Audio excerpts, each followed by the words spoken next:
Presiden Joko Widodo atau Jokowi akan berkantor di Istana Garuda, Ibu Kota Nusantara IKN sampai bulan Oktober mendatang. Pihak istana mengungkapkan agenda Presiden Jokowi selama berkantor di IKN tidak jauh berbeda dengan di Jakarta. Menurut Deputi Bidang Protokol, Pers dan Media Sekretariat Presiden, yaitu Yusuf Permana kepada wartawan, pada hari Senin tanggal 9 bulan September 2024 bahwa seperti yang kita ketahui bersama, Istana Negara dan Istana Garuda di Ibu Kota Nusantara sudah jadi. Presiden Joko Widodo dapat berkantor di Istana IKN sebagaimana beliau berkantor seperti biasa di Istana Merdeka Jakarta. Kegiatan audiensi, rapat terbatas, sidang kabinet paripurna, pengarahan, dan lain-lain. Diketahui Presiden Joko Widodo dijadwalkan berkantor di IKN mulai tanggal 10 bulan September hingga 19 Oktober 2024. Hal tersebut diungkapkan oleh Kasat Pres Heru Budi Hartono. Presiden Joko Widodo atau Jokowi bakal melakukan rangkaian groundbreaking proyek ke-8 di Ibu Kota Nusantara atau IKN di Kalimantan Timur. Kali ini groundbreaking proyek investor asing di IKN bakal diresmikan untuk pertama kalinya secara langsung oleh Presiden Jokowi. Rangkaian groundbreaking pada tanggal 19 sampai 20 September 2020 mendatang di Kota Nusantara. Sebelumnya, Presiden Joko Widodo sudah beberapa kali menjalankan aktivitas berkantor di IKN. Namun hal tersebut kurang lebih adalah berkantor versi ringan atau soft ngantor menurut istilah Presiden Jokowi.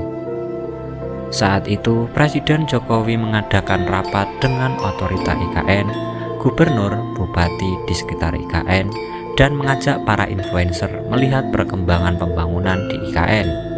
Presiden Joko Widodo juga pernah melakukan sidang kabinet di IKN.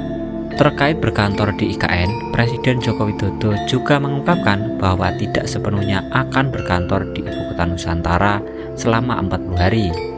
Beliau mengaku akan berkeliling melakukan kunjungan kerja ke sejumlah daerah. Selamat datang di masa depan Indonesia.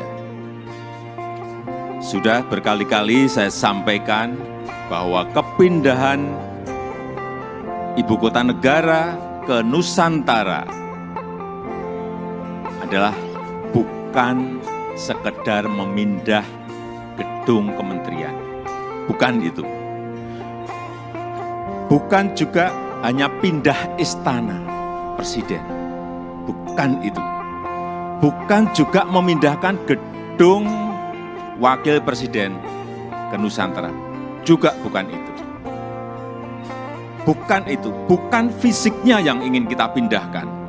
Tetapi yang ingin kita bangun adalah budaya kerja baru, mindset baru, dan IKN sebagai basis ekonomi baru. Indonesia sebagai negara besar harus berani melangkah, harus berani memiliki agenda besar, berani punya agenda besar. Dan ini untuk kemajuan negara kita, untuk kemajuan bangsa. Dan jika kita tidak berani transformasi dari sekarang sampai kapanpun, kita akan sulit jadi negara maju. Dan untuk keberlanjutan IKN Nusantara, ini juga sudah sering saya sampaikan, tidak perlu bimbang. Karena apa? Payung hukumnya itu sudah jelas. Payung hukumnya sudah jelas, yaitu Undang-Undang Nomor 3 Tahun 2022. Dan itu, ini juga kita harus tahu semuanya, itu sudah disetujui 93%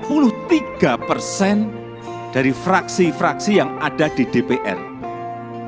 Mega proyek infrastruktur Ibu Kota Nusantara IKN terus menunjukkan progres yang cukup signifikan dengan akselerasi pekerjaan yang simultan dan terencana. Hingga pada tanggal 18 Juli 2024, pelaksanaan paket pengerjaan pembangunan yang mencakup infrastruktur sumber daya air atau SDA, bina marga, cipta karya, dan perumahan pada tahun 2022 sampai 2024 mencapai 106 paket dengan total nilai anggaran menembus 83,66 triliun.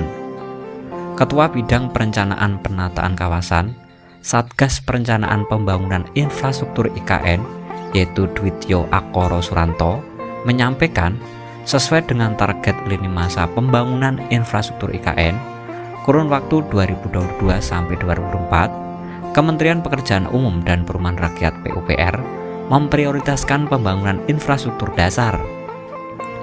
Antara lain membangun gedung perkantoran, rusun ASN, rumah tapak jabatan menteri, jalan dan jembatan, bendungan, embung, tempat pembuangan air atau TPA, tempat pengelolaan sampah terpadu atau TPST, instalasi pengolahan air atau IPA, dan instalasi pengolahan air limbah atau IPAL.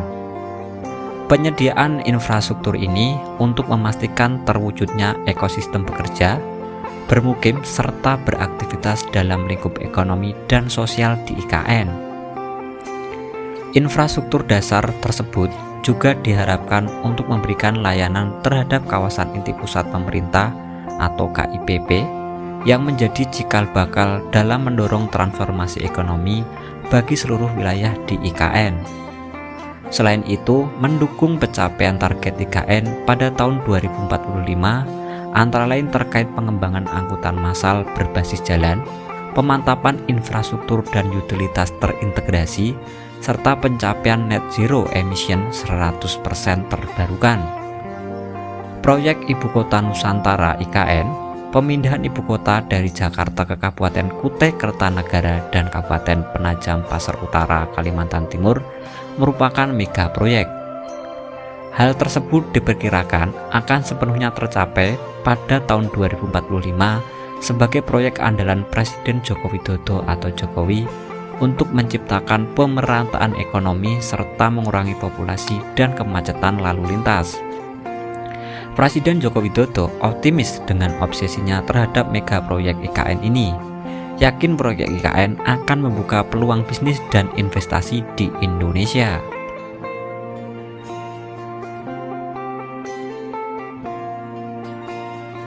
Kita ingin menghadirkan pembangunan yang Indonesia sentris, bukan Jawa sentris. Karena Indonesia ini bukan hanya Pulau Jawa. Indonesia ini memiliki 17.000 pulau, 514 kabupaten dan kota, 34 provinsi yang terbentang dari Sabang sampai Merauke, dari Miangas sampai Pulau Rote. Dan ada tapinya, tapi saat ini 58% dari PDB ekonomi kita, dari ekonomi kita terpusat di Pulau Jawa, 58%. Kemudian populasi 56% atau sekitar 149 juta penduduk kita ada di Pulau Jawa, bermukim di Pulau Jawa. Betapa Pulau Jawa ini sangat terbebani dengan jumlah yang sangat besar itu. Itulah kenapa sering saya sampaikan, Indonesia perlu keadilan ekonomi. Sekali lagi ada 17.000 pulau, bukan hanya satu pulau. Perlu kesetaraan pembangunan, perlu pemerataan pembangunan. Ini yang ingin kita hadirkan, yaitu dengan membangun ibu kota Nusantara. Nusantara adalah kota pintar masa depan yang berbasis hutan dan alam, belum ada di dunia, belum ada. Tolong dicarikan, belum ada. Ini yang membedakan, ini yang nanti menjadi diferensiasi ibu kota kita dengan ibu kota negara-negara lain. 70% areanya nanti adalah area hijau. lahan yang digunakan untuk membangun IKN, ini awalnya adalah hutan produksi. Jangan ada yang keliru bahwa ini hutan alam, bukan. Hutan produksi. Monokultur, artinya di situ hanya ada satu jenis pohon. Dan saya tahu betul pohonnya itu apa. Pohon eukaliptus yang dipakai untuk pulp. Dan ditebang setiap 6-7 tahun. Jangan ada nanti isu merusak hutan. Itu hutan produksi yang setiap 6 tahun, 7 tahun ya ditebang. Ini yang kita ingin kembalikan, justru nantinya ingin kembali jadi hutan heterogen. Dengan pohon asli dan endemik dari Kalimantan. Sehingga kita harapkan nanti menjadi hutan hujan tropis lagi, tropical rainforest lagi di Kalimantan. Untuk itu, yang kita siapkan pertama kali di sana adalah pusat persemaian yang sudah mulai kita bangun di bulan Juni 2022. Luas lahan persemaian ada kurang lebih 16 hektar. Dengan upaya kita bersama, dengan semangat gotong royong kita bersama-sama di Nusantara. Terima kasih. Wassalamualaikum warahmatullahi wabarakatuh.